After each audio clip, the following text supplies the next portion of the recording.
Good morning शुभ सकाल। आज 4 ফেব্রুয়ারি current affairs. তো দেখে নেওয়া যাক আজকের কারেন্ট অ্যাফেয়ার্স। 4 ফেব্রুয়ারি আন্তর্জাতিক মানব দিবস এবং 4 ফেব্রুয়ারি বিশ্ব ক্যান্সার দিবস। পুরুষদের FIH হকি 5 বিশ্বকাপ অর্থাৎ পঞ্চম বিশ্বকাপ 2024 ফাইনালে মালয়েশিয়াকে হারিয়ে নেদারল্যান্ড জয় পেয়েছে। তো মালয়েশিয়াকে হারিয়ে নেদারল্যান্ড জয় পেয়েছে। কেন্দ্রীয় আয়ুষ মন্ত্রী শ্রী সর্বানন্দ সোনোয়াল জাতীয় স্বাস্থ্য মেলার উদ্বোধন করলেন। তো কেন্দ্রীয় আয়ুষ মন্ত্রী শ্রী সর্বানন্দ সোনোয়াল জাতীয় স্বাস্থ্য মেলার উদ্বোধন করেছেন। 2023 সালে দুর্নীতি উপলব্ধি সূচকে CPI 180টি দেশের মধ্যে ভারত 93তম স্থানে রয়েছে। তো দুর্নীতি উপলব্ধি সূচকে ভারত 93 স্থানে রয়েছে। প্রধানমন্ত্রী নরেন্দ্র মোদী ঘোষণা করলেন যে দেশের সর্বোচ্চ বেসামরিক পুরস্কার ভারতরত্ন দেওয়া হবে বিজেপি নেতা ও প্রাক্তন উপপ্রধানমন্ত্রী LK আদবানি। তো LK আদবানিকে ভারতরত্ন দেওয়া হবে যা ঘোষণা করেছেন নরেন্দ্র মোদী।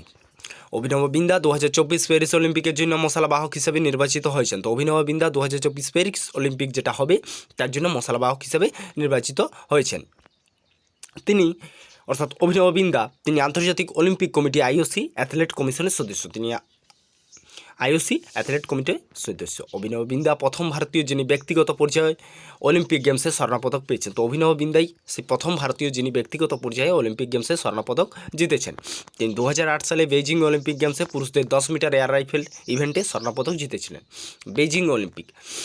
প্রধানমন্ত্রী নরেন্দ্র মোদী ওড়িশায় NLC ইন্ডিয়া লিমিটেডের তালবিরা তাপবিদ্যুৎ প্রকল্পের ভিত্তিপ্রস্তর স্থাপন করছেন।